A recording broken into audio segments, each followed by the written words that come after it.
Hello my dear student, welcome back to Aryan classes. Aryan ક્લાસીસમાં તમારું હાર્દિક સ્વાગત કરું છું. ચલો મારા વાલા વિદ્યાર્થીઓ, આજના વિડીયોની અંદર આપણે ધોરણ 11 અને વિષય મનોવિજ્ઞાનનું પેપર સોલ્યુશન આપણે કરવાના છીએ. અને આ પેપર તમે જોઈ શકો છો વાર્ષિક પરીક્ષા 2023નું છે અને બનાસકાંઠા જિલ્લાનું છે. અને બનાસકાંઠા જિલ્લાના પેપર તમને ખબર છે મોસ્ટ આઈએમપી હોય છે. ઘણા બધા બેઠા ક્વેશ્ચન તમને તમારી આવનારી એક્ઝામની અંદર જોવા મળી શકે છે. તો રાખવાની જો છો, ફટાફટ આપણે પેપર સોલ્યુશન કરીએ છીએ.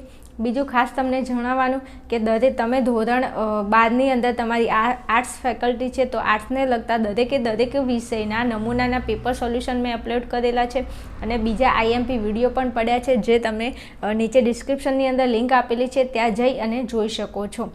અને ખાસ દરેક વિદ્યાર્થીને કહેવાનું, વિડીયો જોતા હોય તો એકવાર ડિસ્ક્રિપ્શન ચેક કરું. ડિસ્ક્રિપ્શનની અંદર તમને તમારા ઉપયોગી વિડીયો મળી જશે. ચલો શરૂઆત કરવી છે. આપણે વિભાગ એ ઉપર જવાનું છે. વિભાગ એની અંદર તમને વિકલ્પો પૂછેલા છે.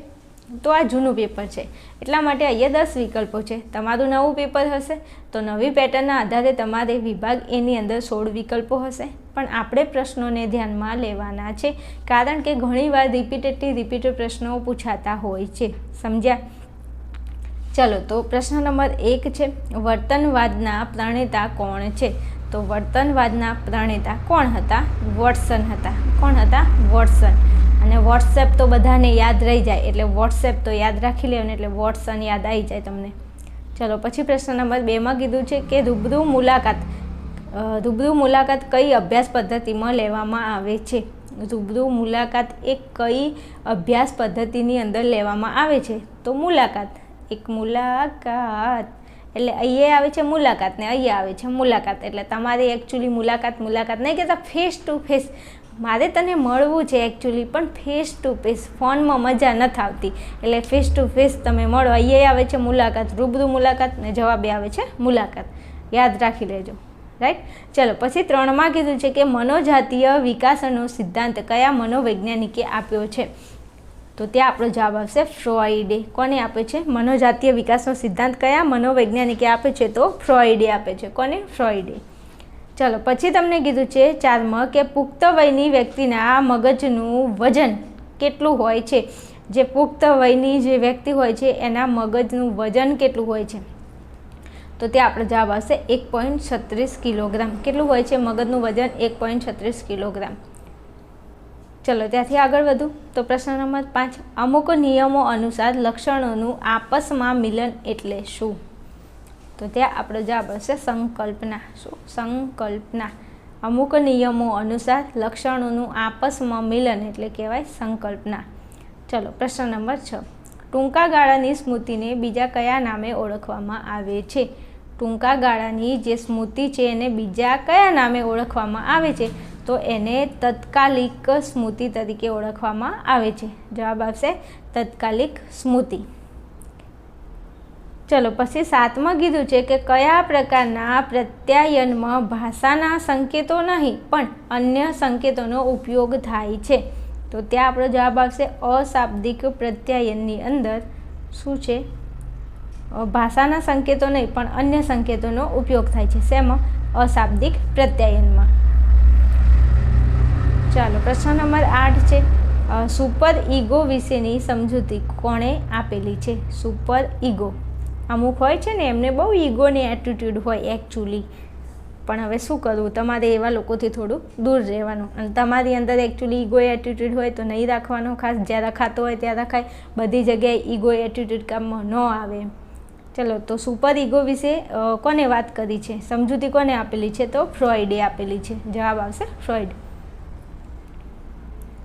ચલો પછી પ્રશ્ન નંબર 9 છે, આવેગ એટલે સમગ્ર ચેતાતંત્રની શુદ્ધાવસ્થા. આ વ્યાખ્યા કોણે આપેલી છે?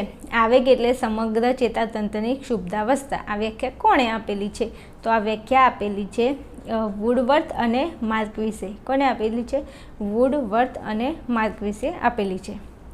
ચલો પછી પ્રશ્ન નંબર 10 છે, ભાવાતીત ધ્યાનના પ્રણેતા કોણ છે? તો ભાવાતીત ધ્યાનના પ્રણેતા કોણ છે? તો મહર્ષિ મહેશ યોગી છે. કોણ છે? મહર્ષિ મહેશ યોગી છે. ચાલો ત્યાંથી આગળ વધું તો આપણો વિભાગ બી છે. વિભાગ બીની અંદર તમને 10 પ્રશ્નો પૂછેલા છે અને એક પ્રશ્નનો તમને 1 ગુણ મળે છે. ચલો તો હું વ્યાખ્યાઓ તમને બોલું છું, તમે થોડી ધ્યાનમાં લેજો. ચલો તમારો પ્રશ્ન નંબર 11 છે. 11માં તમને કીધું છે કે વાર્તનિક અભિગમના વિકાસમાં ફાળો આપનાર મનોવૈજ્ઞાનિકોના નામ જણાવો. જે વાર્તનિક અભિગમ છે એના વિકાસમાં કોને કોને ફાળો આપ્યો છે, એ કયા કયા મનોવૈજ્ઞાનિકો છે એના નામ તમારે લખવાના છે. તો એક તો આવશે વોટસન, વોટ્સએપ નહીં હો, વોટસન, હા. પછી આવશે સ્કિનર અને પછી આવશે ટોલમન. આ જે વૈજ્ઞાનિકો છે એમને વાર્તનિક અભિગમના વિકાસમાં ફાળો આપ્યો હતો.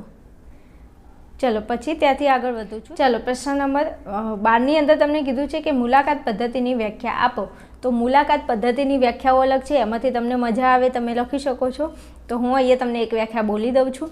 ગુડ અને હટના મતે એમને એવી વ્યાખ્યા આપી હતી મુલાકાત પદ્ધતિની કે મુલાકાત એ સામાજિક આંતરક્રિયાની પ્રક્રિયા છે. એકદમ સહેલી છે. મુલાકાત એ સામાજિક આંતરક્રિયાની પ્રક્રિયા છે. એકદમ સહેલી વ્યાખ્યા છે. ચલો પ્રશ્ન નંબર 13માં કીધું છે વૃદ્ધિ એટલે શું. શું કીધું છે? વૃદ્ધિ એટલે શું? તો હું બોલું છું, વ્યાખ્યા થોડી ધ્યાનથી સાંભળજો. વૃદ્ધિ એટલે ઉંમર વધવાની સાથે, ઉંમર વધે એની સાથે સાથે શરીરના વિવિધ અવયવો, આપણું જે શરીર હોય એના અવયવોનું શું થાય છે, અવયવોનું વજન, કદ અને આકારમાં થતો જે ક્રમિક ફેરફાર છે અથવા ક્રમિક પ્રગતિગામી અને પરિણાત્મક જે ફેરફાર છે એને શું કહેવાય છે? તો વૃદ્ધિ કહે છે. ચલો પ્રશ્ન નંબર 14 છે સ્વયં સંચાલિત ચેતાતંત્રના ભાગો કયા કયા છે. તો સ્વયં સંચાલિત ચેતાતંત્ર છે એના 2 ભાગો છે. કયા કયા? એક અનુકંપી તંત્ર, બોલું છું, અનુકંપી તંત્ર અને પરાનુકંપી તંત્ર. અનુકંપી, પરાનુકંપી આ 2 સ્વયં સંચાલિત ચેતાતંત્રના ભાગો છે. ચલો 15માં કીધું છે કે બોધન કોને કહેવાય. શું કીધું છે? બોધન કોને કહેવાય. તો બોધનની વ્યાખ્યા બોલું છું, થોડું ધ્યાનથી સાંભળજો.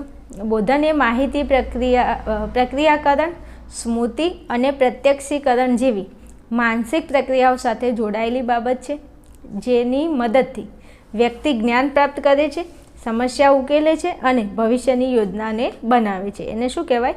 બોધન કહે છે. ચલો પછી ત્યાંથી આગળ જઈએ તો પ્રશ્ન નંબર 16 છે. એમાં કીધું છે સ્મૃતિના તબક્કાઓ જણાવો. તો સ્મૃતિના તબક્કાઓ કેટલા છે? 3 છે. કેટલા? 3 છે. કયા કયા છે? એક તો લખું છું, અહીંયા ધ્યાન લેજો. સંકેતાંકન, પછી સંગ્રહ કે સંચય, સંગ્રહ અને સંચય, સંગ્રહ કે સંચય, અને ત્રીજો છે પુનઃપ્રાપ્તિ, પ્રાપ્તિ. તો આ 3 જે છે ને એ સ્મૃતિના તબક્કાઓ છે. રાઈટ. ચલો પછી 17માં કીધું છે કે ભાષાની વ્યાખ્યા આપો. તો ભાષાની વ્યાખ્યા તમને સેન્ટ્રોકના મતે કીધું છે કે ભાષા એ પ્રતીકોના તંત્રના આધારે મૌખિક, લેખિત કે સંકેતોમાં રચાયેલું પ્રત્યાયનનું એક સ્વરૂપ છે. એને કહેવાય છે ભાષા. સેન્ટ્રોકના મતે વ્યાખ્યા આપેલી છે. ચલો પછી પ્રશ્ન નંબર 18 છે. એમાં કીધું છે કે માનવવાદી અભિગમના પ્રણેતા કોણ હતા. તો માનવવાદી જે અભિગમ હતો એના પ્રણેતા કોણ હતા? તો ત્યાં આપણો જવાબ આવશે